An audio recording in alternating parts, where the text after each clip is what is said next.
Jangan lupa subscribe YouTube channel Metro TV News dan jangan lupa nyalakan notifikasinya. TNI mengeluarkan aturan pemanggilan prajurit TNI terkait proses hukum oleh aparat penegak hukum harus mendapatkan persetujuan komandannya. Kita sampaikan beberapa data untuk Anda. Di mana aturan pertama pemanggilan tersebut kini diatur dalam surat telegram Panglima TNI nomor ST1221/2021 mengenai prosedur pemanggilan prajurit TNI oleh aparat penegak hukum. Nah, surat telegram tersebut mengatur mengenai beberapa syarat yang harus dilakukan sebelum melakukan pemanggilan terhadap prajurit TNI. Tidak bisa sembarangan untuk kemudian memanggil dalam prajurit TNI tersebut. Kemudian dalam set ini kita akan tampilkan dasar penegakan hukum terhadap anggota militer, di mana penegakan hukum terhadap anggota militer dilakukan di lingkungan pengadilan militer. Adapun peraturan yang mengatur peradilan militer tertuang dalam, kita simak selanjutnya, Undang-Undang Nomor 25 Tahun 2014, Undang-Undang 31 Tahun 1997. Dan isi surat telegram Panglima TNI nomor ST1221/2021 ini diantaranya pemanggilan prajurit TNI oleh Polri dan KPK harus melalui komandan atau kepala satuan. Dan jika tidak sesuai prosedur, maka komandan harus berkoordinasi dengan aparat penegak hukum. Nah, prajurit TNI yang diperiksa harus didampingi perwira hukum atau perwira satuan dan juga pemeriksaan prajurit TNI dapat dilakukan di kantor aparat hukum dengan didampingi, sekali lagi didampingi oleh perwiranya. Nah, selanjutnya kita akan simak bersama pemirsa pernyataan mantan Panglima TNI Marsikal Hadi Cahyanto yang menyatakan bahwa surat telegram nomor 1221/2021 yang ditandatangani Kasum atau Kepala Staf Umum atas nama Panglima adalah dalam rangka untuk mencegah kesalahpahaman dan kegamangan prosedur jika prajurit TNI dibutuhkan keterangannya dalam suatu peristiwa hukum. Kita tidak menginginkan adanya miskomunikasi, miskoordinasi, ataupun juga tumpang tindih di sini dan kontraproduktif. Nah, kami kutip dari sumber Mahkamah Agung dalam 5 tahun terakhir pemirsa, di mana kita simak untuk slide berikutnya, di mana jumlah putusan pidana umum terhadap oknum anggota TNI di pengadilan militer total terdapat 744 jumlah putusan pidana, di mana tercatat paling besar memang pada tahun 2017 tercatat ada 362 dan atensi pun semakin tinggi di sini, di mana pada waktu tahun 2018 sampai dengan tahun 2021 jumlah putusan tersebut pun semakin berkurang. Tercatat sampai dengan tahun 2021 data terakhir yang kami himpun ada jumlah putusannya ada 44 jumlah putusan. Pemirsa, tadi ada data yang kami himpun dari berbagai sumber dengan aturan tersebut, kesalahpahaman yang berpotensi terjadi selama pemeriksaan di Polri, KPK, dan Kejaksaan diharapkan dapat terminimalisir. Kemudian pertanyaan besarnya di sini adalah bagaimana aturan ini agar tidak kontraproduktif dengan penegakan hukum. Nah, itu yang akan dibahas selanjutnya ya Vera ya, mengenai bagaimana agar peraturan tersebut tidak kontraproduktif begitu. Iya, nanti kita akan bahas bersama dengan pengamat militer bahwa betul-betul harus mengutamakan proses hukum itu equality before the law, gitu yes, ya. Betul. Nanti kita akan bahas usai jeda dan pemirsa tetaplah bersama kami di Metro Pagi Prime Time. Pemirsa, surat telegram Panglima TNI nomor ST1221/2021 tentang prosedur pemanggilan prajurit TNI oleh aparat penegak hukum diterbitkan. Ada 4 tahap dalam prosedur pemanggilan prajurit TNI untuk diperiksa terkait dengan kasus hukum. Lantas bagaimana aturan ini agar tidak kontraproduktif dengan penegakan hukum? Kami akan membahasnya bersama dengan Suparji Ahmad, pakar hukum pidana Universitas Al-Azhar Indonesia. Selamat pagi Pak Suparji. Selamat pagi Mbak Vera. Pak Suparji, apa tanggapan Anda terkait dengan aturan baru dari bagi prajurit TNI ini? Ya, pertama menanggapi sebuah aturan bisa dilihat dari perspektif filosofis, yuridis, sosiologis, dan yang kedua bisa dilihat pada aspek substansi, prosedur, dan kewenangan. Dalam perspektif filosofis, kita dapat memahami bahwa sesungguhnya surat telegram Panglima TNI itu dalam rangka mencegah terjadinya tindakan yang sewenang-wenang yang kemudian dapat mengganggu kinerja prajurit dan pada sisi yang lain juga mencegah terjadinya gesekan atau konflik ya antara misalnya aparat penegak hukum dengan prajurit TNI. Misalnya seperti yang terjadi di Manado, di mana seorang aparat Babinsa dalam rangka membela kepentingan warga negara, tapi kemudian menjadi ya terpanggil oleh aparat penegak hukum dan ironinya atasannya, kepala satuannya tidak mengetahui. Atau juga apa yang terjadi di Pekanbaru, bahkan yang juga perlu dicegah apa yang terjadi baku hantam yang viral kemarin sore. Jadi pada dasarnya ini adalah bagian dalam rangka untuk menciptakan sinergitas antara aparat penegak hukum dengan TNI, terutama TNI dan Polri. Karena kalau kedua institusi ini sampai kemudian terjadi konflik, maka akan membahayakan keamanan, membahayakan pertahanan. Pada sisi yang lain juga dipahami bahwa aturan ini secara filosofis juga bukan dalam rangka untuk melarang, misalnya penegak hukum memanggil prajurit jika terkait dengan masalah hukum, tetapi lebih pada upaya untuk menciptakan sebuah mekanisme yang prosedural, mekanisme yang lebih pasti, mekanisme yang kemudian tidak kontraproduktif. Dilihat dari substansi atau yuridisnya, saya kira dalam hal ini, misalnya dalam konteks harus mengetahui atasan atau harus melalui panggilan melalui kepala satuan, ini saya kira juga bagian dalam rangka mencegah supaya misalnya jika ada sebuah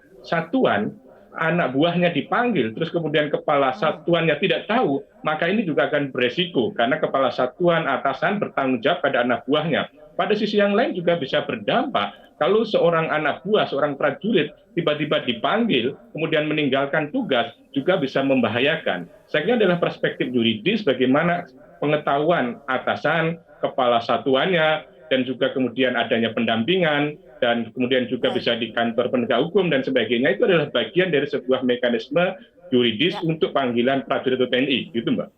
Ya, tapi kalau tadi sejumlah pertimbangan yang Anda sampaikan gitu ya, apakah secara aturan dasarnya memang sudah benar bahwa surat telegram yang dikeluarkan oleh Panglima TNI ini untuk mengatur para prajurit dengan pertimbangan-pertimbangan tadi sudah benar sesuai dengan aturan dasarnya? Ya, saya kira memang tidak ada sesuatu yang saling bertentangan di atasnya. Sekali lagi, dalam perspektif sosiologis yang terpenting adalah jangan sampai ya prajurit TNI ini juga tidak bisa dipanggil atau kemudian bertentangan dengan persamaan di hadapan hukum, atau setiap warga negara adalah memiliki kesamaan di depan hukum, atau pada sisi yang lain juga jangan sampai yang terjadi misalnya seolah-olah prajurit TNI itu kebal masalah hukum. Saya kira tidak dalam rangka itu. Maka dalam konteksnya kalau memang untuk itu, saya kira tidak ada yang bertentangan. Karena memang yang utama adalah harus dibedakan tindakan prajurit sebagai prajurit dan tindakan dia sebagai individu. Saya kira ini adalah perspektif sosiologis tentang implementasinya. Bagaimana kemudian menerapkan penegakan hukum itu jika polisi sedang berseragam atau kemudian sebagai suatu individu. Nah, ketika individu, maka akan masuk pada peradilan umum. Ketika kemudian sebagai misalnya sedang bertugas, masuk ke dalam konteks misalnya peradilan militer. Tapi secara keseluruhan, saya kira memang tidak ada sebuah mekanisme yang bertentangan dengan aturan-aturan di atasnya. Hanya ini ada sebuah prosedur, karena prinsip dasarnya adalah tetap bisa dipanggil. Dan secara faktual juga sebetulnya sudah sering terjadi. Misalnya adalah ada seorang misalnya prajurit yang dipanggil untuk memberikan saksi, itu juga melalui atasannya. Artinya misalnya mengirim pada kepala satuannya untuk misalnya menugaskan atau memberikan izin kepada anak buahnya untuk dihadirkan sebagai saksi. Ini sudah pernah, juga sudah sering terjadi mekanisme seperti itu, gitu loh. Ya. Ya, Pak Suparji, tapi penekanannya begini, kalau proses hukum itu kan harusnya bisa berjalan dengan cepat begitu ya, itu lebih baik. Yeah. Nah, jangan sampai dengan mekanisme yang begitu panjang, pemanggilan kepada atasan terlebih dahulu dengan birokrasi dan sebagainya akan menghambat atau memperlambat proses hukum itu sendiri. Itu yang dikhawatirkan banyak pihak. Ya, saya kira saya setuju bahwa itu adalah prinsip universal, cepat, murah, ya sederhana proses hukum itu. Maka di sini adalah tantangannya bagi ya prajurit, bagi TNI, bagi kepala satuan, bagi atasan, jangan sampai ini menjadi menghambat. Jangan sampai ini menjadi birokratis, apalagi kemudian ini kemudian tidak diberikan izin atau kemudian tidak boleh dipanggil. Ini yang saya katakan di awal tadi itu, ketika itu yang terjadi, maka akan kontradiktif. Tetapi kalau kemudian sesuai dengan filosofi pembentukan Telegram tadi itu, maka tidak jadi masalah. Tetapi kekhawatiran tadi itu wajar mengemuka, namun demikian ketika kita konfrontasikan dengan filosofi pembentukan surat Telegram tadi itu, menjadi kemudian tidak seimbang atau kemudian tidak sejalan. Oleh karenanya, di masa yang akan datang, yang terpenting adalah bagaimana konsistensi bagi penegak hukum, konsistensi bagi atasan, kepala satuan untuk menegakkan ini sesuai dengan prinsip-prinsip hukum yang universal. Artinya tidak ada kekebalan hukum, tidak boleh dipanggil, harus betul-betul produktif, tidak birokratis, dan lain sebagainya. Memang secara teoritis adalah bahwa ketika harus melalui kepala satuan atau atasannya memang menjadi birokratis. Tetapi pada sisi yang lain juga diperhatikan kepentingan untuk menjaga misalnya penugasan, menjaga tugas kewenangan yang dimiliki, kalau kemudian dipanggil tiba-tiba tidak tahu. Jadi inilah maksudnya persoalan yang mengemuka bagaimana kemudian tidak menghambat proses penegakan hukum, dan saya yakin TNI Polri adalah kooperatif dalam proses penegakan hukum selama kemudian prosedur, substansi, dan kewenangannya berjalan baik dan benar. Tidak menghambat proses hukum dan tidak ada istilah yang namanya mengistimewakan begitu ya. Itu yang dikhawatirkan oleh publik. Dan saat ini memang sudah banyak yang juga berkomentar hal semacam itu begitu. Kekhawatiran-kekhawatiran itu sudah mulai muncul. Nah, bagaimana untuk memastikan bahwa citra dari penegakan hukum ini tidak akan tercoreng dengan adanya aturan ini seakan-akan mengistimewakan itu tadi? Ya, menurut saya ini tidak boleh kemudian menjadi kendala, tidak boleh menjadi penghambat bagi penegak hukum untuk memproses prajurit TNI jika memang memenuhi kualifikasi, misalnya sebagai seorang saksi, bisa kualifikasi sebagai seorang terlapor, atau sebagai seorang tersangka. Bagaimana membentengi, memagari agar seolah-olah tidak memberikan keistimewaan kepada prajurit TNI, maka tentunya adalah bagaimana semua bekerja berdasarkan fakta, berdasarkan alat bukti, dan kemudian secara profesional, secara independen. Saya kira misalnya polisi, KPK, kejaksaan itu tidak perlu khawatir dengan mekanisme surat telegram ini. Jadi misalnya ketika melihat ada seorang prajurit TNI memenuhi kualifikasi sebagai saksi, ya sampaikan surat kepada atasannya untuk dipanggil yang bersangkutan sebagai saksi. Dan kemudian tentunya kan ada mekanisme pemanggilan saksi itu. Misalnya ketika tidak datang sekali, kemudian 2 kali tidak datang, kemudian ada mekanisme ketiga kali bisa dipanggil secara paksa dan sebagainya.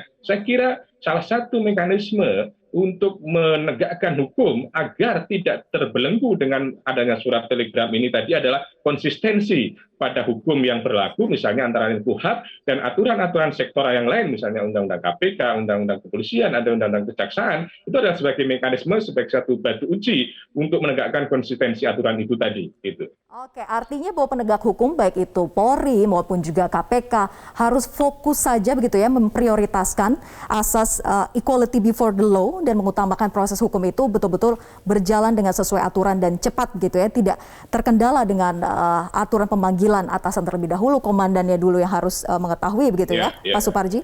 Iya, baik. Ya, saya kira betul. Jadi jangan sampai aturan ini menghambat proses penegakan hukum. Dan tentunya tidak ada sesuatu yang baru. Ini hanya soal teknis saja. Tinggal bagaimana tantangannya penegak hukum benar-benar produktif, kontributif, dan profesional dan independen, gitu ya. Oke, baik, kita harapkan semoga sesuai begitu ya dengan harapan kita bersama bahwa proses hukum memang selalu diutamakan gitu ya, tidak ada unsur diistimewakan. Jadi publik tidak perlu khawatir. Terima kasih Pak Suparji Ahmad sudah bergabung bersama kami di Metro Pagi Prime Time. Selamat pagi.